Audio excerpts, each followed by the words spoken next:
एक छोटे से गांव में राज नाम का एक जिज्ञासु युवा लड़का रहता था। राज हमेशा नई चीजें खोजने और सीखने के लिए उत्सुक रहते थे। उसे गांव में घूमना, सवाल पूछना और अपने आसपास की दुनिया का अवलोकन करना अच्छा लगता था। एक धूप भरी सुबह जब राज नदी के किनारे टहल रहा था, उसने कुछ असामान्य देखा। वहां पानी में एक चमकदार सुनहरी चाबी तैर रही थी। यह सूरज की रोशनी में चमक रहा था और राज यह पता लगाने के प्रलोभन का विरोध नहीं कर सका कि इसने क्या खोला।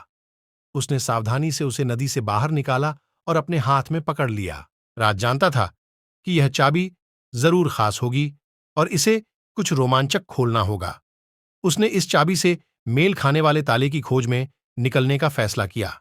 वह घर घर गया और सभी से पूछा कि क्या उनके पास कोई रहस्यमयी ताला लगा संदूक या दरवाजा है जिसमें चाबी लगाई जा सके।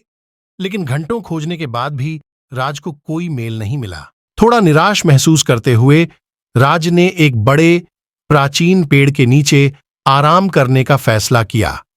जैसे ही वह बैठा, उसने पेड़ की जड़ों के पास एक छोटी धूल भरी किताब देखी। किताब के कवर पर एक चिन्ह था जो उसे मिली चाबी जैसा दिखता था। किताब खोलते ही उसकी आंखों में जिज्ञासा जाग उठी। अंदर उन्होंने गांव के इतिहास, रहस्यों और छिपे खजानों के बारे में कहानियों का एक संग्रह खोजा।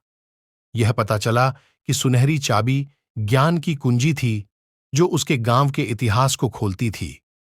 राज को अपने पूर्वजों, उनकी परंपराओं और उनके उल्लेखनीय कारनामों के बारे में जानकर खुशी हुई। उस दिन से राज गांव का कहानीकार बन गया और धूल भरी पुरानी किताब में खोजी गई कहानियों को साझा करने लगा। उन्होंने अतीत को जीवंत किया और ग्रामीणों ने अपने इतिहास को संजोया। राज की जिज्ञासा उसे सोने से भी अधिक मूल्यवान खजाने, ज्ञान के खजाने तक ले गई। गांव आश्चर्य का स्थान बन गया और राज का सीखने का जुनून उसके आसपास के सभी लोगों को प्रेरित करता रहा। और इसलिए वह सुनहरी चाबी, जो कभी एक रहस्य की तरह लगती थी, उसने कहानियों, ज्ञान और खोज की खुशी की दुनिया का दरवाजा खोल दिया था। समाप्त।